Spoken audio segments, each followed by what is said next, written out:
All right, so while everybody's coming in, welcome everyone to our session. This is Financing Entrepreneurship and Innovation. I'm really delighted that we have a fantastic set of papers and discussion, and I hope it will be a very fun interaction. As always, for the audience, please feel free to put your questions into the Q&A or into the chat if you want. And then we will have 15 minutes for the speaker, 10 minutes for the discussant, and we'll try to have around 5 minutes for audience questions. As I said, if you put stuff into the Q&A or chat, we can also kind of call on that. My name is Antoinette Schur, and I want to first ask Gillian Grannon to talk about common ownership and startup growth. Gillian, take it away. Great. Thank you for including us on the program. So this is joint work with my colleague at Duke, Ofer Elder, and Kate Waldock. So VC-backed startups, that's sort of one of the reasons why we're all in an entrepreneurship setting. They're very exciting. They're an extremely important part of the economy, mostly because of their contributions to productivity and economic growth. Yet only a few hundred investors control an overwhelming share of the money in this asset class. Because of that, we're going to focus on common ownership. Common ownership occurs when a VC investor in a given startup also invests in another startup in the same industry. It's more prevalent than one would actually be thinking. Uber and Lyft have several common owners. It's an interesting phenomenon since common owners may want to maximize the aggregate profits of all startups in their portfolio, not just those of an individual startup. And if we think about these big funds that have been being raised in the last few years, SoftBank and Sequoia Capital, there's going to be even more of a role for common ownership moving forward. So to put up sort of the standard model, this is a quote from Kerr, Lerner, and Shore in their 2014 RFS paper. So one of the more central and enduring questions in entrepreneurial finance is the extent to which early stage financiers such as angels or venture funds have a real impact on the firms in which they invest. There's extensive theoretical literature, and it goes on to say it's monitoring, value-added services, control rights, a bunch of different things that alleviate agency problems, but never does it sort of talk about this potential for common ownership. And so how would adding common ownership to sort of the standard view change some of the conceptual questions? Would common ownership by VC investors have a real impact on startups? Would it stifle competition or improve outcomes? This is what leads us to our key research question, which is, what is the incidence of common ownership amongst VC-backed startups? And how does common ownership relate to startup outcomes? The key to answering these questions is to really understand sort of what economic tensions are underlying this phenomenon. On one hand, you can totally have favoritism, this winner-take-all phenomenon where VC investors, they want those 10x returns, they want those 100x returns, so they're going to do all that they can to hit that one out of the park. And this is going to, potentially lead them to divert resources or business opportunities from one startup to another. On the other hand, we could think about informational spillovers. VC investors have superior expertise, they have connections, they can facilitate distribution channels, they can help with a lot of things, and they may be able to allocate resources and opportunities more efficiently. While we believe that startups can learn from observable evidence, and there's evidence out there for that, VC investors would be privy to lots of hard to observe information, giving them even more of an advantage. So what do? We develop a novel data set. So startups, we know a lot about them, but we don't know their state of incorporation. It's often very hard to know state of incorporation. And so we go through tons of legal documents to uncover their state of incorporation over time. So they may have headquartered in one state and then eventually incorporated in Delaware, and we know this. We also have a new identification strategy that relies on state of incorporation. So there's staggered adoption of laws across 9 states from 2000 to 2016. These laws are very targeted at VC investors and their directors and protecting them from essentially frivolous lawsuits about pursuing conflicting business opportunities. We then use that as a shock to common ownership. And we ultimately evaluate these trade-offs. We look at sort of what's the incidence, the portfolio returns of VC firms, the probability of success for these startups, and ultimately how that all relates back to the VC investors networks and board representation. So what are our main findings? The first finding is that there's lots of common ownership. Common ownership among VC-backed startups has grown substantially from 1995 to 2018. To put it in perspective, I think it was less than 1% of firms in 1995 and is almost the majority as of 2018, so around 50%. What else? There's lots of overlapping directorship. We see larger increases in VC directors and within industry VC directors for startups, importantly, that are incorporated in these treated states, okay?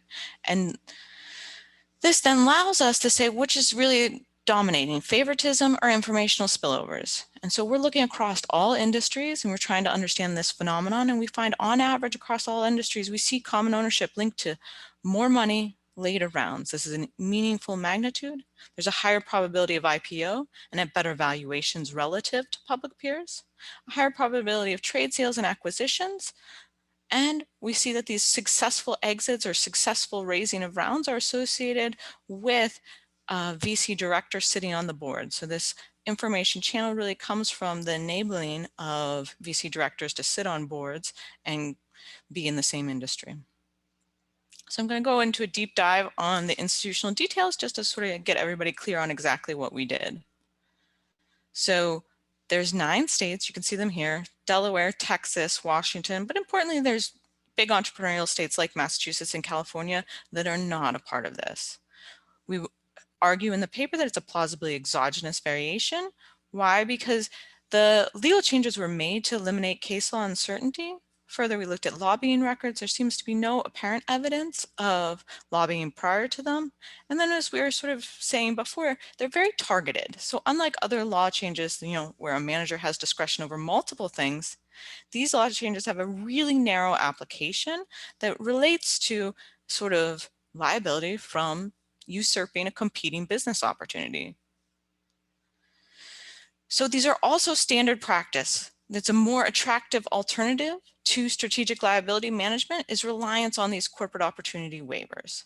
There's evidence that the cows are standard in treated states. So we have from the National Venture Capital Association, their standard form of incorporation includes a cow. We've also been in the process of interviewing several lawyers, all of which suggest that they're standard to include the cow. And the rationale is these frivolous lawsuits. Directors want to be protected, VC investors want to be protected. And we are now in the process of conducting a survey to benchmark the degree to which cow is a negotiated term in these deals. Our initial evidence suggests it's rarely negotiated.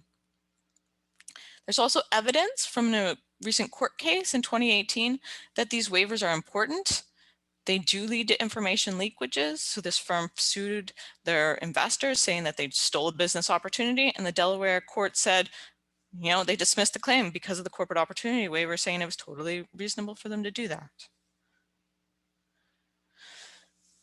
So the data, what are we doing? We're using Preqin mostly. We're using VC reputation metrics. We're using Venture Expert and Crunchbase to fill in the stuff. I think the key one for understanding of our data is maybe the industry definition. So Preqin has a primary industry and a sub-industry. So we're taking the primary industry and then the first sub-industry to define it. So for example, ZocDoc, where you'd go to make your appointments to get a vaccine potentially. Well, that's going to be a healthcare IT, and then its sub-industry is going to be web applications. Okay, so that's sort of the level of our industry definition. We have 1995 to 2018, and we have roughly 13,000 startups. So this is the dynamic effects of the cow legislation. This is the treated states versus the non-treated states. And so this is all the staggered ones put relative, so they're stacked. And what you're seeing is that, it's pretty flat in the pre-period, and then there's meaningful jump up in the post-period, okay? These are 90% confidence intervals, and we're using startup and year fixed effects in this. This figure suggests there's no pre-existing differential trends. We've also done it for a bunch of other subsamples that would be consistent with that. So when the regression form, what is this? So our baseline regression result says that treated startups, that is those incorporated in these states, are 11.8 percentage points more likely to have a within industry common owner after the law change. It's a meaningful magnitude. So before the law change in Delaware, which might be the highest entrepreneurial state, they only had 10% that had common owners. Afterwards, it massively spikes. We run this in several ways to show that it's really a robust association. You know, we're seeing we limit to high entrepreneurial states, it holds. We limit it to those not incorporated in Delaware, it holds. We even go further to a small sample of those not incorporated in Delaware, but incorporated in a state outside their headquarters state. So for example, Nevada or something like that, and it holds. We use a matching estimator. We use alternative fixed effects. And then we even exclude sort of big events. So the dot-com bursting, the financial crisis, these really can't explain this phenomenon. And then finally, we've done a bunch of placebo tests that would suggest that, you know, it really is this isolated legal changes that we're focusing on. So with that in mind, then we build up to looking at the outcomes. The incidence is high, and we're going to use an instrumental variable approach. It's pretty standard, and we're going to look at 2 measures of common ownership, just an indicator variable and then a log for total count. I want to just argue why the exclusion restriction here holds, because we went from a diff and diff to an IV. It's going to hold because conditional on the controls, the legal changes relate to outcomes only through common ownership. So we can do the reduced form, we can do the diff and diff for all the outcomes, and you can see that. But you might worry that the law changes occur through other channels. So we run a 0 first stage test and see that it's not really happening in these other subsamples. And then also we really focus on VC selection issues using VC fixed effects and VC reputation, different characteristics, and we show that it's not really happening there. And then finally, the legal analysis, remember that it's very specific and narrow definition, and so that would be the effects. So what do we find? We find overlapping directors. These are meaningful. Directors have much thicker networks after when they're commonly owned. We see startup growth. We see startup growth in terms of more capital raised, volume and value, as well as later rounds. And this is meaningful. So they raise about an additional round. Our typical startup only raises 2 rounds of financing. So this is meaningful change because of common ownership. Are they growing the pie, or are they maximizing their own portfolio returns? And sort of this is the big debate. What are they, good or bad? Should we be regulating common ownership? And what we find is that VC funds with greater common ownership, yeah, they do outperform their benchmark returns. So what's the sort of, is this leading to success or not? We know that growing and raising more rounds may, but we're not quite sure. Well, we see that it is a higher probability of exit through IPO, a higher valuation at exit, a higher probability of a trade sale, a higher probability of a sale to a commonly held firm, and then a lower probability of failure. So we take this fact pattern to be consistent with the full distribution of startups is getting helped, not just those at the upper end. Okay, and so we think of this as growing the pie. They're helping efficiently allocate business opportunities. We run 2 extensions of our analysis. The first is for director networks. That says if cross appointments of directors are really the channel through which this is working, which we think it's this information spillover channel, we would in fact expect all the outcomes to be stronger there. We do these subsample tests where basically no overlapping directors and overlapping directors, and we find, yes, all the results are much stronger for those with overlapping directors. Also industry variation. So you might think that there's, you know, we're looking at averages across all industries, but there might be some, like those with well-established business models or strong IP rights, that might not benefit as much from information spillovers or VC expertise. We find though that, you know, even in these industries, while they are weaker point estimates on average, they're higher probability of IPOs. So this, I think, would be, for a grad student, a great place to look at these pivots, look at what's going on in the industry variation. So in conclusion, common ownership by VC investors is pervasive and consequential. We think VC firms appoint their director representatives to boards of competing startups because of the law changes. And we think that common ownership is actually associated with good outcomes. VCs are getting higher returns, but they're also growing the pie. They're helping the startups have higher IPO valuations, trade sales, and fewer failures.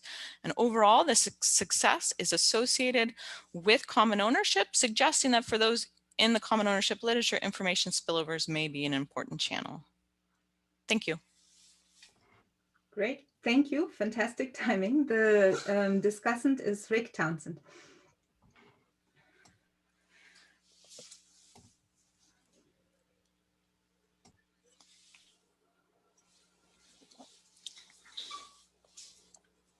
All right, can you see my screen? Perfect. Okay, hold on 1 second. Okay, well, thanks so much for asking me to discuss this paper. Let me just start off by saying I like this paper a lot, and I think it's very topical, as Julian said. The effects of common ownership among startups is something that you read a lot about these days in kind of the popular press, but I don't think there's been that much academic work on it. There was an older strain of papers a while ago, kind of looking at it from a cooperating among startups point of view, but people haven't really revisited this since SoftBank and these other big VCs funds came into the picture. So I think this paper uses a really nice identification strategy with these corporate opportunity waivers, and they provide evidence, perhaps somewhat surprisingly, that common ownership is actually good for startups. Like I said, just in terms of context, and Jillian mentioned too, this topic has been coming up a lot, like many things, because SoftBank has been doing lots of crazy stuff. And so, everyone knows that they invested in Uber, but they also invested in pretty much every other major ride sharing startup at the same time, which raises a lot of questions about kind of, why they're doing that.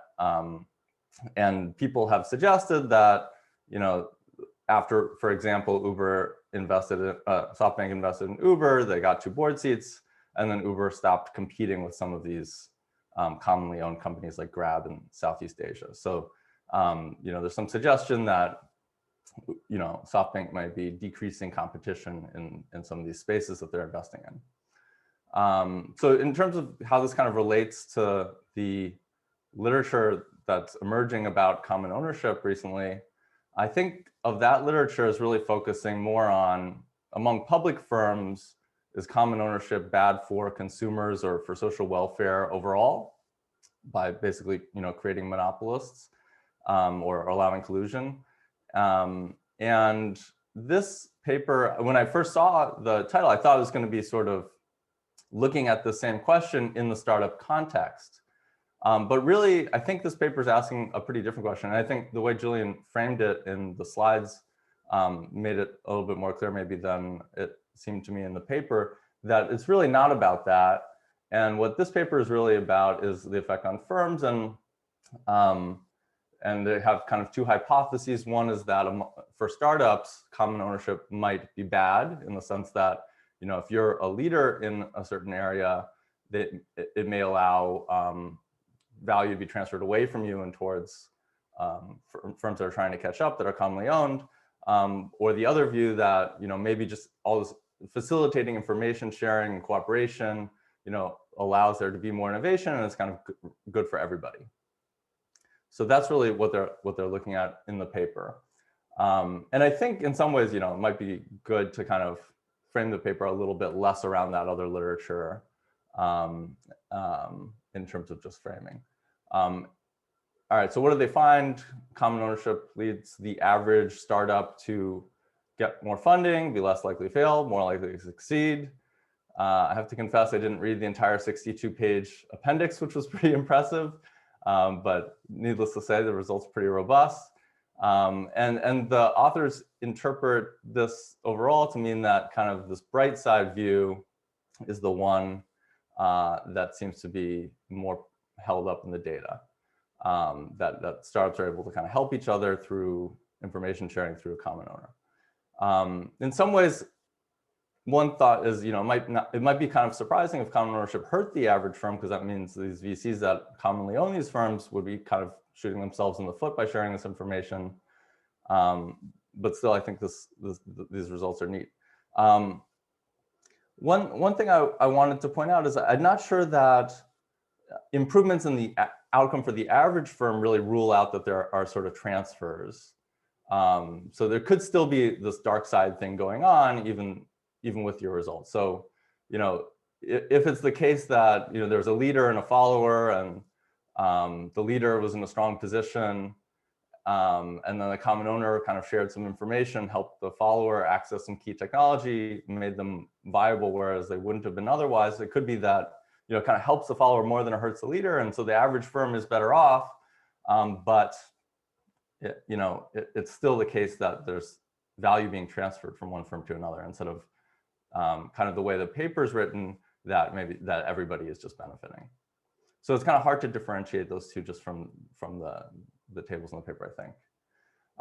Another thing that occurred to me is that, how do we differentiate common ownership from just common board membership or more generally social connectedness of firms, right? So, it could be that firms with overlapping boards, even if none of the board members owned any equity stake in these firms, what information would be shared through these overlapping board members that would lead to these kind of effects that, the firms are more likely to engage in joint ventures or things like that. And so I'm not sure, I have one suggestion how to differentiate that. It also reminds me of this older Gompers-Yuan paper that showed that basically VCs often facilitate acquisitions where their former portfolio companies acquire their current portfolio companies, but the VCs don't actually commonly own those anymore because it's their former portfolio companies we're talking about, but it's still the case that they're connecting these firms. So how much is this paper necessarily about common ownership versus just social connectedness of firms being facilitated through common ownership?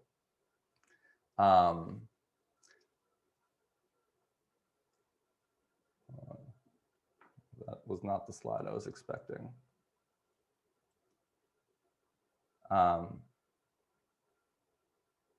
Okay, well, in any case, all right. So another point. So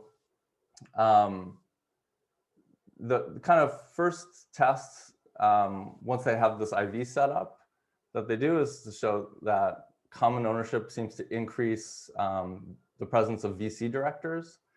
And that kind of confused me. I wasn't sure why we would expect that increasing common ownership would lead startups to have more VC board members. So I wasn't sure exactly how to interpret that. It seemed more natural to think that the law change itself might increase the presence of VC directors because they're less worried about liability issues now. And that's consistent with kind of the reduced form results in the appendix here. I did read some of the appendix, and which basically shows a different diff where instead of common ownership on the left-hand side, VC directors on the left-hand side, and everything else is the same. And I guess I was wondering, why couldn't we just view these different diff results as the first stage? So in other words, is VC directors an outcome, or is this potentially, a threat to identification? So kind of the story in the paper is there's this law change, it increases common ownership, and then increase in common ownership leads to an increase in VC directors, an increase in VC funding, startup success, decrease in startup failure. But I don't think conceptually this link makes that much sense. And so I'm worried an alternative story, which, you might want to try to think about is one where the law change actually leads to an increase in VC directors, and that increase in VC directors is what's leading to an increase in VC funding and startup success. And at the same time, it may also be leading to an increase in common ownership, but we don't necessarily know that it's the common ownership that's leading to those things. So maybe one idea is you could check if the results hold in a sample where there's kind of no change in the board composition. So the VC directors are the same throughout, but there's this law change. And so those same VC directors are more likely to become common owners because they're going to invest in related companies after this law change happens, and then see whether the results still hold kind of in that kind of subsample. Last comment. How am I doing on time? Okay, yeah, I have a minute. So last comment is just in terms of parallel trends, really, or overall, kind of the real identification strategy in this paper is really a diff and diff that's been recast as an IV, but you're just rescaling kind of the diff and diff results for these other outcomes by the first stage. And they're upfront about that. The diff and diff version of the results, like I said, are all in the appendix. So I think at some point, probably some referee asked you to do it a different way or something. But in any case, it's easier for me to think of it as a diff and diff. And one issue here is that kind of only the treated firms have a post period. right? So firms that were not incorporated in states that had a law change, there's no post period for them. So we're not really comparing changes from pre to post for treated firms compared to control firms, because the control firms don't have a post period. It's not necessarily unusual and kind of a multi-group, multi-period different diff, but I think in this case, there's potentially a concern because over time, just mechanically startups that have survived are going to tend to accumulate more board members and more financing and more likelihood of success and so on. And just mechanically, observations from the post period are going to be later in time than observations from the pre-period. So within a treated startup that's still survived, it's going to have more board members financing probability of success in the post period relative to just the general pool of startups. So we want to ideally diff out, you know, that dimension of things. And so one suggestion I had is, and I think it'd be conceptually cleaner perhaps, is just simplify this, maybe in a robustness test, just look at two groups of startups, maybe startups located in California, some of which are incorporated in Delaware, some of which are incorporated in California as the control group. Delaware had the law change and California didn't. And then look at just around the Delaware law change, do you find the same effects between this treatment and control group? So that would difference out kind of trends coming from just mechanical maturation of startups. Okay, so I'm out of time here. But again, really like the paper. I think it's really promising. I like the idea of looking at this law change and look forward to reading future revisions. Great. Thank you very much. If there are questions, please, kind of put them either in Q&A or chat.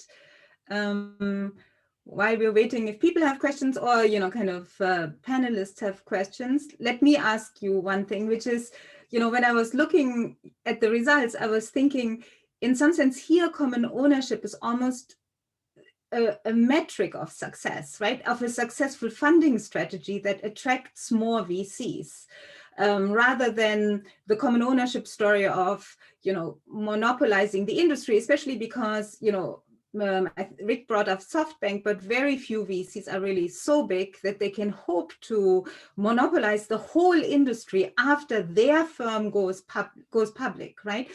And I was wondering, one thing maybe you could look at is if you see, VC funding strategies have changed dramatically over the last decade because VCs are now doing, what they call pray and spray or spray and pray, right? They're investing little amounts in many firms, in fact, duplicative firms at the beginning to then pick the best ones that survive.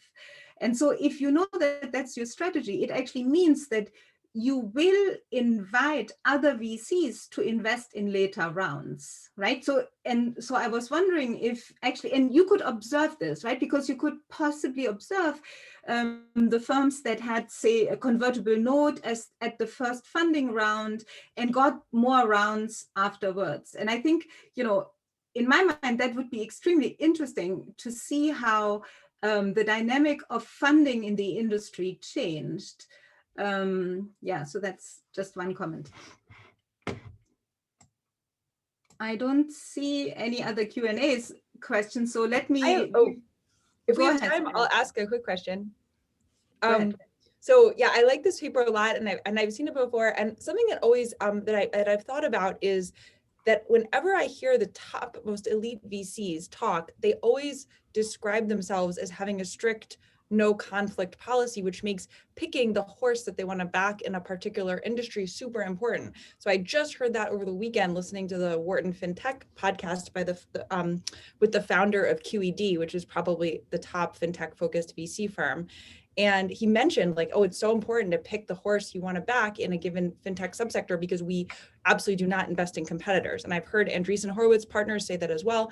And so I was wondering if you have looked at this elite, whether there are particular firms that don't do that and whether it's perhaps, and whether there might be that sort of heterogeneity. Ellen, you have 1 minute. Okay, well, great. Thank you guys for all of the comments. Antoinette, your intuition is really right on. We've looked at it in the software in particular, and some of those ones where cloud computing came in, and I would love to look at the financing more, but I know there's a lot of pivots and sort of interesting outcomes there. Sabrina, so what you're saying about VC reputation is something that we've sort of pushed on and been working on more. We actually have some interesting results about the law firms that advise these, because we have some data that we've collected now on that. And I think it's a little bit more the law firms that might be going that direction as opposed to the VCs. And we're getting responses in our survey that we just launched suggesting that it's not the case that a VC would, not or make this the point that they're not going to get the deal through. So if they want the firm, they do in that sense. But yeah, Rick, I thought you had some great suggestions too. So I really appreciate your discussion and would love the slides. And, thank you guys so much. Great, thank you very much. So we'll move to the next paper, which is does private equity investment in healthcare benefit patients? The presenter is Sabrina Howell. Sabrina, take it away. Thank you so much, Antoinette. It's an honor to be in this great session. This paper is joint with Atul Gupta, Konstantin Yanelis, and Abhinav Gupta.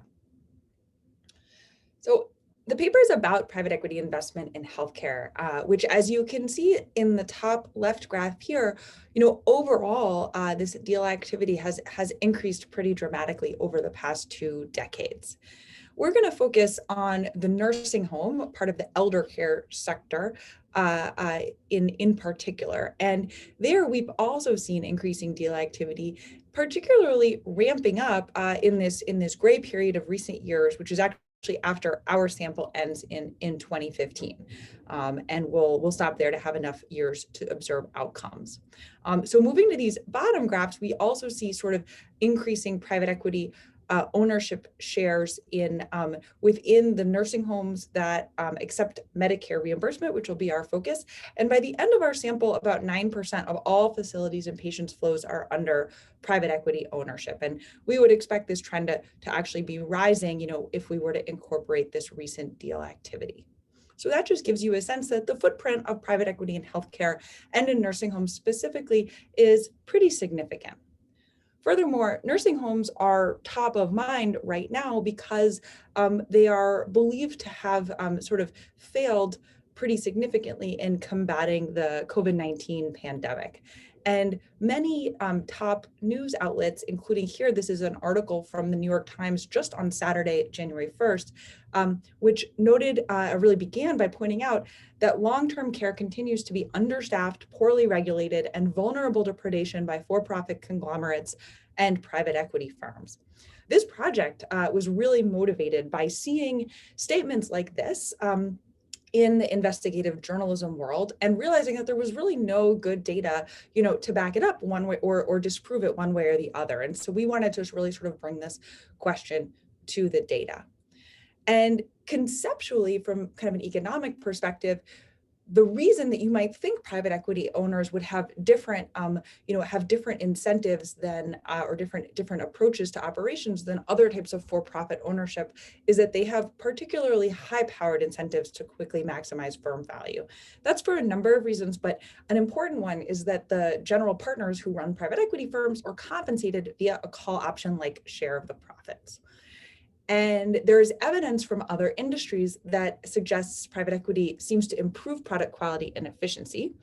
So one view is that private equity may help stem rising costs and increasing productivity in the healthcare sector, which of course we desperately need here in the US. On the other hand, however, the incentives of firm owners to maximize profits can, in certain circumstances, have detrimental implications for consumer welfare. This is of particular concern in healthcare, where there are significant information frictions, intensive government subsidy, and relatively low competition. So there's an animated policy debate over the role of PE in healthcare, with critics in Congress and the media, like that article that I showed you at the beginning, arguing that private equity pursues profits at the patient's expense and captures government subsidies. Ultimately, the effects of private equity buyouts will depend on whether incentives to maximize profit are aligned with social goals of quality care at a reasonable cost. Nursing homes are a useful setting within healthcare. First, because it's large, expected to be $240 billion of spending by 2025. It also has extreme dominance of for-profit ownership on the one hand and high government subsidy on the other among healthcare subsectors. The key thing that I want you to know about the way that nursing homes earn revenue is that they do so with something called capitated payments from Medicare and Medicaid. So these government agencies pay per diem rates for each patient that are adjusted for the patient disease burden. And this approach to revenue, it really separates the sort of money coming in from the consumer and to a large degree from the quality of care. So this, I think could create a sort of misalignment of incentives in this sector. And then finally, there are established measures of quality and patient welfare, which makes this a useful sector to study. So in this paper, we address both non-random selection of patients using an IV for the patient facility match and non-random targeting of facilities using an event study with facility fixed effects. And to our knowledge, no single previous study on private equity or on ownership in healthcare has simultaneously tried to address both challenges. Our main results are that we find private equity ownership increases the probability of death significantly, as well as a number of adverse health outcomes. We also see quality ratings from CMS decline. And we do see evidence consistent with the previous literature of private equity ownership bringing higher efficiency, for example, as higher amount charged per stay and occupancy rates, a decrease in staffing, and an increase in management fees, lease costs, and interest costs. So we use administrative data from CMS, which includes facility level data from 2000 to 2017. We match this to private equity deal data. So we have about 1,660 private facilities that are owned by private equity firms through 119 unique deals. And we combine this facility level data with the patient level universe of Medicare billing for 2003-2016, which gives us almost 7.5 million unique Medicare patients. So in trying to assess the causal effects of private equity on outcomes, we have two challenges. The first is that, of course, private equity firms do not randomly acquire facilities. And so we might think that they would acquire facilities that are perhaps on track to experiencing, some change. And second, there's patient selection on unobserved risk. The composition of customers may change after the buyout. So first, I want to show you some facility level analysis, which is only going to address problem number one using the differences and differences method that's conventional in the literature. So we'll have facility fixed effects, which control for targeting, and year fixed effects to control for time. And the facility fixed effects address, cross-sectional differences in the types of locations targeted. So I'm only going to show you a smattering of our sort of many results in this short presentation, but hopefully it'll give you a sense of what we find. So here is one example of seeing a rating decline. This is the overall rating. In regressions, we find it declines by about 6.3% of a standard deviation. And we find similar declines in all of the subcomponents of the rating, including a rating for the registered nurse staff quality. We also find that staffing quantity declines, and staff quantity is really thought to be perhaps the most important input to quality of care at a nursing home. We find that total staffing declines by 1.4% of the mean. And this is, by the way, despite this being very tightly regulated. It's driven by reductions in frontline caregivers, or the certified nurse assistants and licensed practical nurses who provide the vast majority of sort of day-to-day care. However, we see an increase in registered nurses, sort of the most highly paid medicalized caregiving, of over 7%. So there's a change in the composition of staff that's going on. So moving to a few financials. These, first of all, are really cool to be able to see in a private firm. And second, are of great interest to us because the nursing home industry is widely known to have very low margins, often cited at just 1% to 2%. So there's this question of why does private equity enter this really low margin industry if they're, all about, high profits. And indeed, when we look at net income, as reported in the cost reports to CMS each year, we don't see much going on. It seems to decline in the year of the buyout, and then maybe it goes up, but then it comes down. However, when we look at several dimensions of cost that have been sort of proposed in investigative journalist reports as important ways for private equity to earn profits, we see really a different pattern. For example, building lease costs increase dramatically after the buyout. Interest costs, like on debt, increase, and management fees increase significantly. So to interpret these a little bit, first I want to mention that to our knowledge, this is the first documentation in the private equity literature of these costs, which are typically not observable. And what do they mean? So higher interest payments are consistent with the tax benefits from debt and the fact that there's all this leverage in the deal, which is placed on the company balance sheet. Second, the dramatic increase in lease payments, which is perhaps to me one of the most interesting findings, is consistent with anecdotal accounts that an important source of private equity profits in low margin industries is to sell real estate assets. And among other things, this creates a one-time sort of cash flow for the investor, which is of course helpful for calculating an IRR. And then finally, management fees are thought to be a key source of private equity profit, but again, aren't generally observable. So in sum, the results are consistent with, and this is a bit speculative, but consistent with the idea that the nursing home may appear to CMS, to the government, as low margin, but it's because these sources of profits are documented as costs. So now I want to move to assessing effects of buyouts on patient welfare. So thus far in the facility level analysis, as well as in facility level patient analysis of the outcomes of interest for patient welfare, we really see no pre-trends. So that's consistent with a causal effect in that the parallel trends assumption does appear to be satisfied. The second concern is this question of the composition of customers changing, perhaps reflecting new advertising approaches or customer reactions to quality. So for the patient health outcomes, we want to address number 2, and we do that using a differential distance instrument, which exploits patients' tendency to go to the closest facility, like that's geographically nearest to them. This is particularly true in nursing homes. People are on average actually less than 10 miles away from the nursing home that they go to.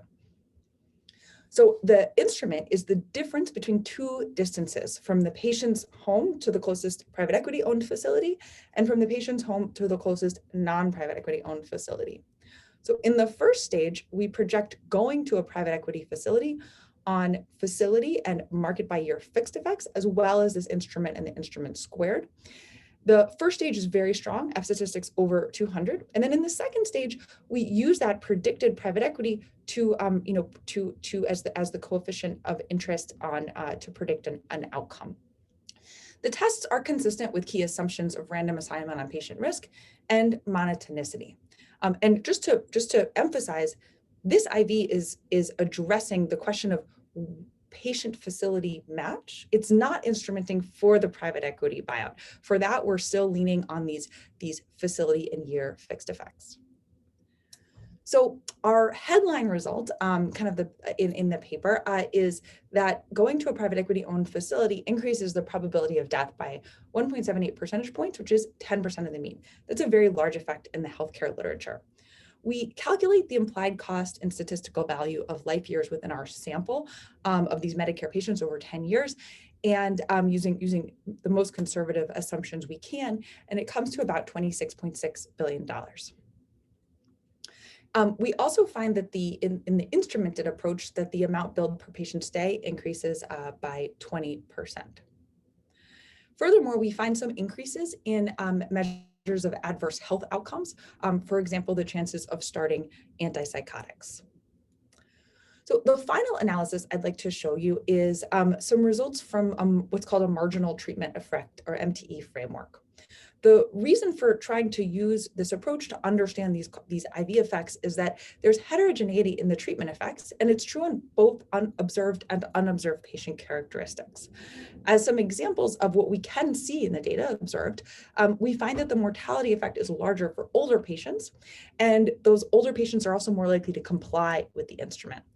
The mortality effect is larger for patients that need less medicalized care, which is sort of consistent with the fact that we see RNs increasing while the sort of day-to-day caregivers are decreasing. We also find that Black patients are slightly more likely to go to private equity-owned facilities. So these and other changes could reflect different facility screening practices or different decisions by patients based on information about quality, for example, through advertising or the CMS ratings. So what the MTE framework allows us to do is to connect unobserved and observed variation in the propensity to go to a private equity-owned facility, which is called resistance to treatment, with that heterogeneity in the treatment effect.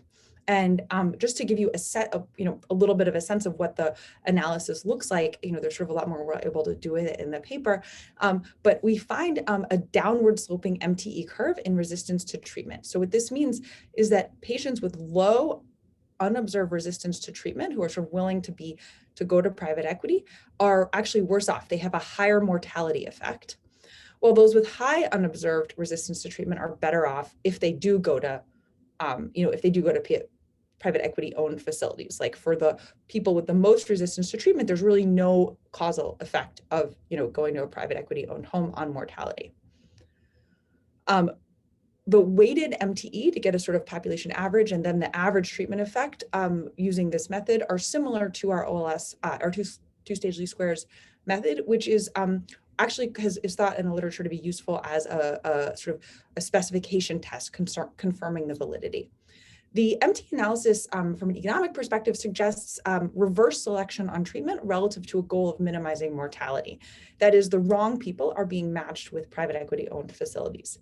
And overall, the results are consistent with individuals who are sort of more socioeconomically disadvantaged, failing to choose the facility that seems to be best for them. So in sum, there's increasing evidence that private equity owners intervene in portfolio company management, and generally it's been found to have positive implications for product quality. In contrast with this existing literature, our results suggest that private equity owners sometimes breach implicit contracts with stakeholders, reducing quality while increasing costs. In this case, that cost accrues largely to taxpayers. We think that the difference likely reflects high levels of subsidy, opaque product quality, and market frictions in the industry. I think there's a lot of room for future research to try to tease apart these different channels and explore what types of policies, like different regulatory structures or payment systems, would better align the interests of private equity owned firms with consumers and taxpayers in these sectors where you have both high subsidy and a lot of private equity activity. So thanks so much, and I'm looking forward to Anusha's comments. Great, thank you. Anusha, take it away. Okay, I'm just gonna try and share my screen.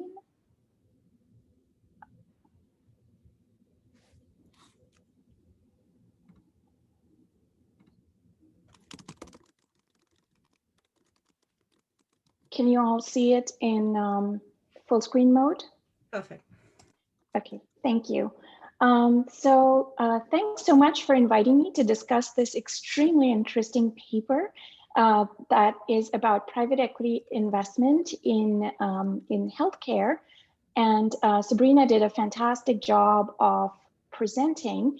So let me just sort of start off. We usually start off with fun facts, but let me start off with a not so fun fact, which is that 40% of nationwide COVID-19 deaths occurred in long-term care facilities. And this statistic is from that same New York Times article that Sabrina was referring to.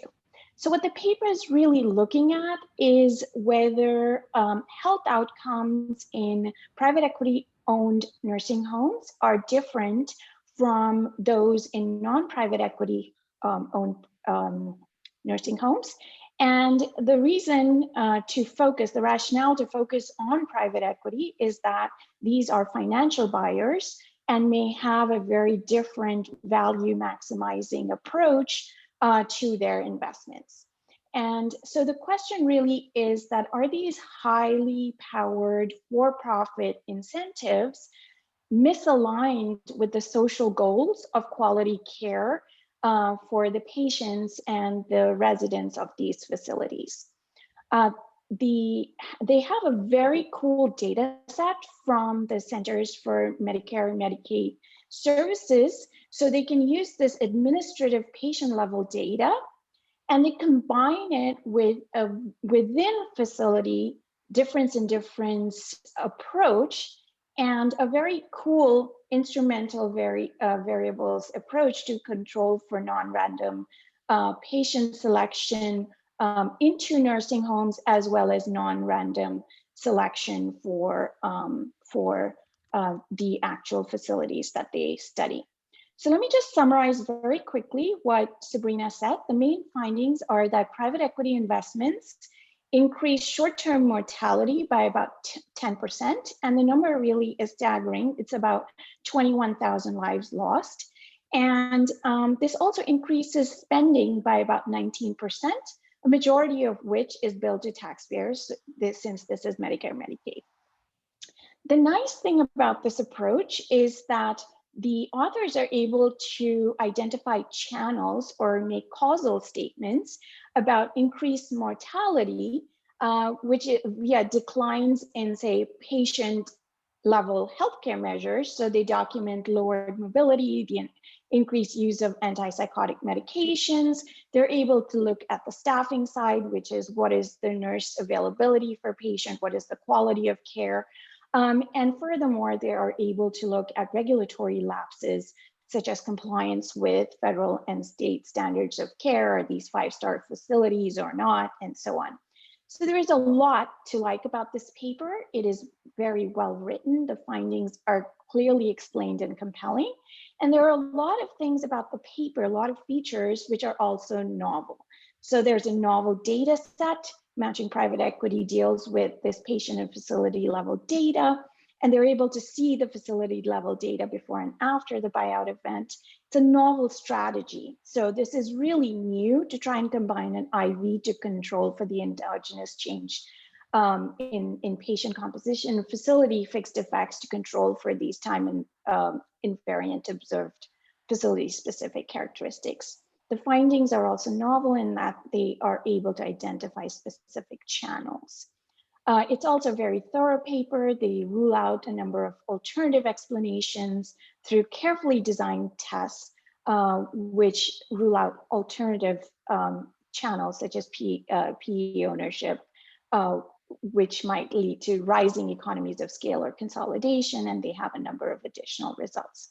So what I'm going to do in this brief period of time that I have is to sort of ask a few questions about the private equity side of this paper, which is, this is the sort of the deals in healthcare that Sabrina showed us, and the time period over which the author's focus is 2004 to 2015. So what I'm a little concerned about, and maybe this just deserves a more careful sort of discussion in the paper, is that how representative are the deals that we have in the sample? Because if you just look at 2015, we see that there are about 115 deals here. So in 1 year alone, we have about 110 deals. And the total deals that the paper looks at is 118. Sabrina mentioned 119. And in terms of the composition of the private equity firms themselves, these are sort of the top 10 deals that are documented in the paper, along with the private equity firms.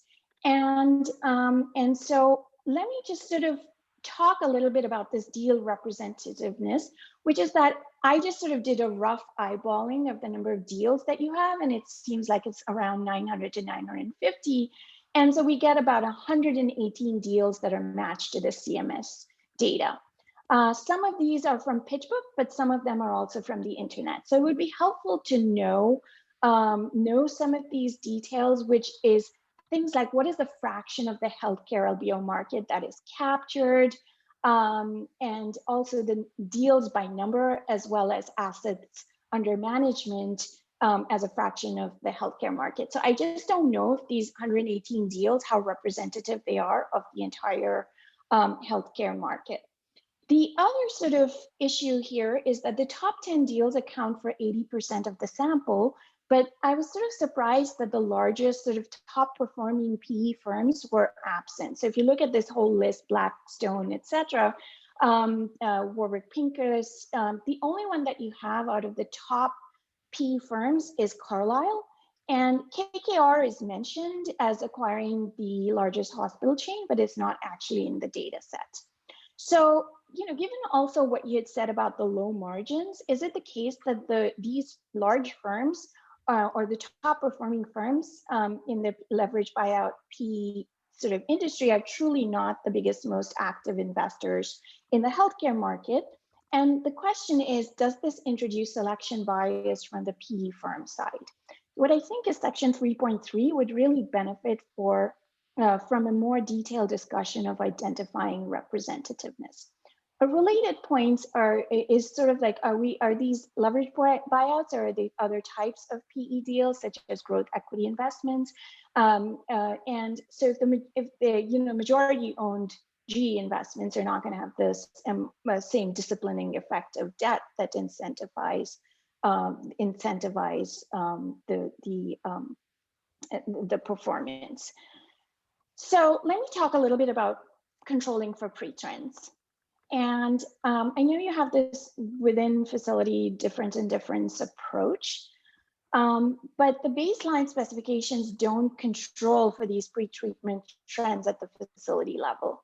And one thing I was sort of surprised by is why you didn't use sort of propensity score matching or some sort of matching estimator to match each facility patient with the non-treated units, and then implement the matched difference in different analysis. And this is sort of common practice, it's my understanding, in the PE literature to look at sort of outcomes.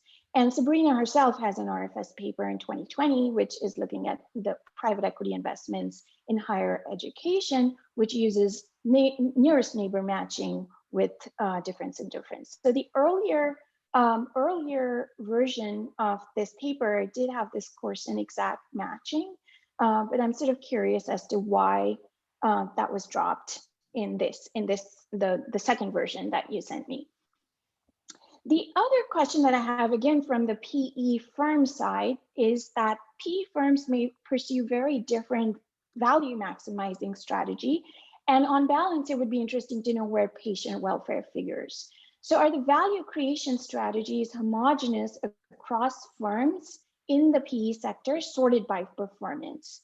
So if you have nursing homes that are owned by high versus low performing PE firms, do they encourage different types of strategies, such as more psychotic meds, or patient staffing quality going down, etc.?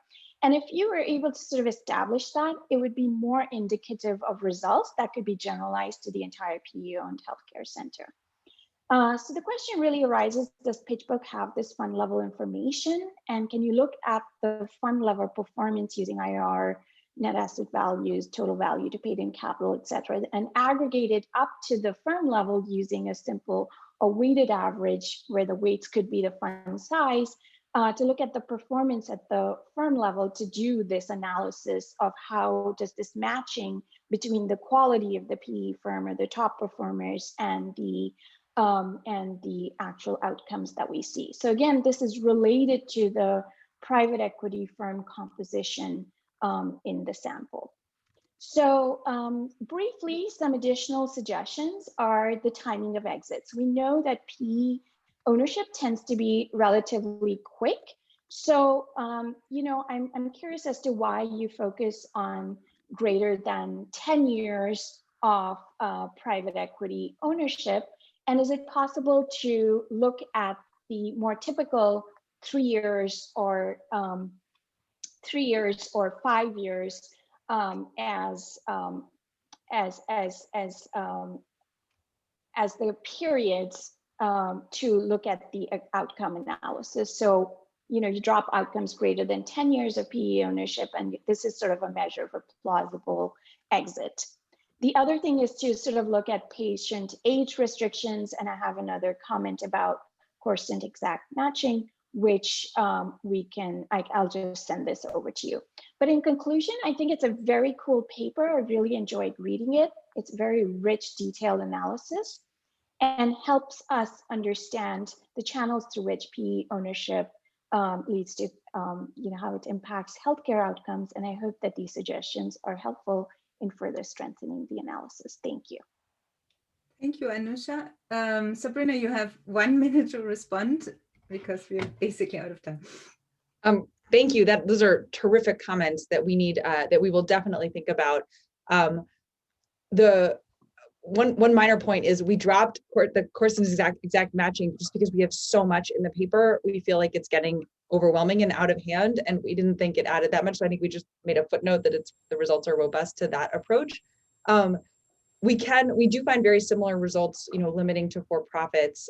We could go further. The higher education paper that Constantine and I have in the RFS doesn't use propensity score matching or any matching in the main analysis. It's really a very similar approach to what you have here. That's really a robustness test. But I think it's definitely something we can think about, and we should also do more work to understand the type of firms that are involved here. I don't think we have any reason to think that our matching of the deals to the Medicare nursing homes is biased. Like, we didn't necessarily get all deals, but the 900 number that you mentioned of overall private equity activity in elder care is majority not investments in nursing homes that accept Medicare. So the number of sort of firms at hazard of matching would in fact be much lower. But I think we can do more to understand the type of firms involved. I think that's a great suggestion. So thanks so much. Thank you. So the next paper, Sabrina, could you take down your screen so that, perfect. So the next paper is Unobserved Returns in Entrepreneurship, and the presenter is Sarada. Okay. Sorry. Okay. Sorry. I was not muted. Okay. Thank you so much for having my paper on the program today. This is actually a paper that I've worked on for a while and put on the back burner and have finally returned to. And this is not in presentation mode, but in the interest of time, I'm just going to go with what I have. Is this even clear? Wait, hold on. I'm sorry. Okay. I'm just going to. Presentation mode. It's almost presentation. Okay. So, economists from Adam Smith to Schumpeter and Baumol have, emphasized the role entrepreneurs play in generating, economic growth, innovation, and shaping the productivity landscape. And in order to think about what the role entrepreneurs play in, economic development, we really have to understand what the incentives are that entrepreneurs face and what the implications are, whether you're a self-employed or business owner, for households that choose to become entrepreneurs. So really the simple question is, why do individuals become entrepreneurs? And on the one hand, standard occupational choice models would suggest, and these are the standard, Roy and Jovanovich models would predict that individuals become entrepreneurs because it's lucrative. They make more in this employment type versus the alternative. And then on the other hand, there is also sort of a literature that shows that entrepreneurs really enjoy doing what they do. So then the question is, are they doing it because it's lucrative or because they enjoy it or some combination of the two? Well, as it turns out, there's a little bit of an empirical puzzle here because the literature has found that the financial returns to entrepreneurship are low.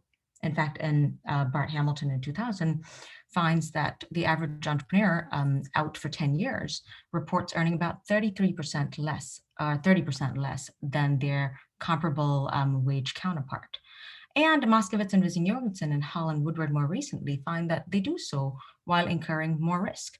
So essentially, the question that arises then is whether the motivation to being an entrepreneur is primarily behavioral.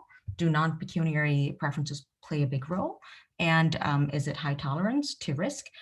And really what this poses, to find that people earn significantly lower poses a policy conundrum, because what do we do from a policy perspective if we believe, and both economists and policymakers do believe, that entrepreneurs are critical to innovation and economic growth? How do we deal with this if they're not responding to financial incentives? So needless to say, the debate is very much alive, right? And there have been various attempts to rationalize this employment decision within this neoclassical framework. And really at the core of it, it's that entrepreneurship is a very, very complex occupational choice to unpack. So on the one hand, we have questions of how do you define entrepreneurship? Is it incorporated business owners, unincorporated business owners, people who incur very high risk? How do you measure that? So the first is the definitional question of entrepreneurship. Second is the measurement question. How do you measure returns in a particular employment type? Do we look at income? Do we look at wealth? Do we look at consumption? What's the link across the three? And third is the realization that people can and do switch in and out of entrepreneurship. And how does that really influence life cycle earnings? And these attempts to rationalize within the classical framework have sort of been broken down into these three components. And the first explanation, Levine and Rubenstein basically find that when you define entrepreneurs as incorporated business owners, then this puzzle becomes less puzzling. They do in fact earn commensurate amounts.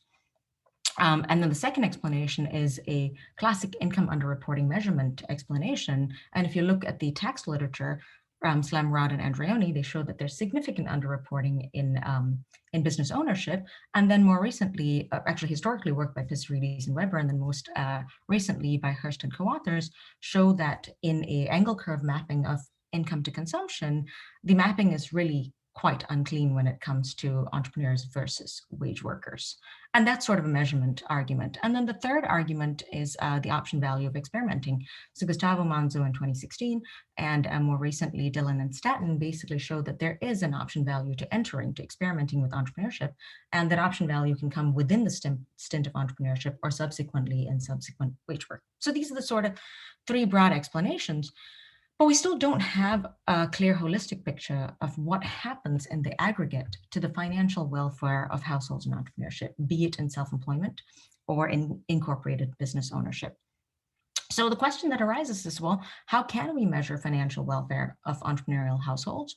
And a few issues arise. First, should we look at cross-sectional comparisons of entrepreneurial to non-entrepreneurial households? Is that the appropriate way to think about it? That is essentially the way, say, Hamilton and Moskowitz and Vizzini Jorgensen think about it. Is it a cross-sectional comparison, or do we want to think about it intertemporally? Should we think about the problem in a longitudinal sense when households shift from one employment type into the other?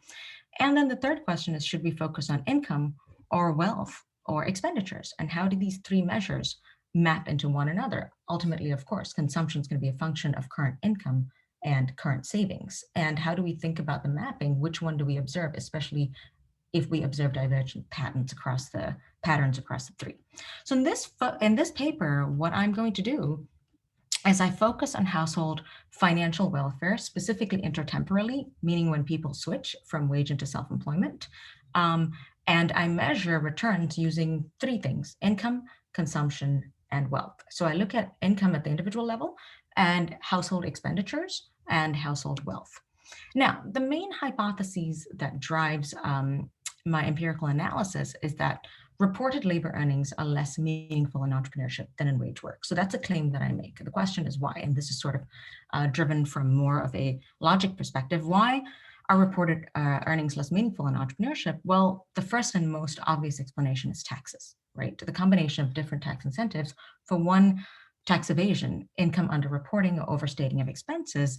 I think Slemrod and the IRS itself will argue that this runs between about 18 and 57%, and it's extremely sizable. From an empirical research perspective, this is particularly important because even if we were to make adjustments on average, it's really hard to understand for any particular individual or business where in this range they actually fall.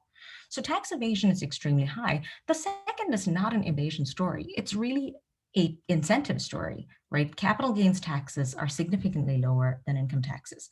What this does, whether you're a limited liability company, LLC, whether you're a partnership, whether you're an incorporated business, is that it gives you the incentive to retain earnings in the firm rather than draw it as salary. And so you're not really going to observe, when you look at reported salary income or wage draws, you're not going to observe either of these elements. Second is that business income is not often realized instantaneously. Take, for instance, a quick example is that the biggest gains can really be realized when the entrepreneur is no longer an entrepreneur, when they're no longer self-employed, i.e. when they sell their business. So when they reclassify into either being retired or a wage worker. So this can occur upon a sale, a merger, or your shares might be bought out if you, for instance, are a partner at a law firm. And those are the times at which you'll be realizing the biggest earnings,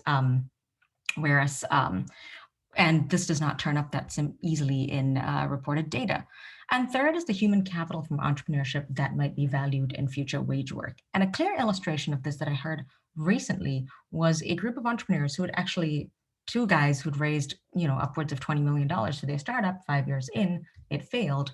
And, that looked like it didn't go particularly well, but it turned out that a competitor company in the industry hired both them and their team, giving them extremely good equity compensation within that company itself. And that was because they built the team. So instead of being sort of a lower level computer scientist, they went up to being senior managers and directors within that 5 years. Okay, so essentially, these are the various different margins on which entrepreneurial earnings can turn up, and income is really not going to capture this.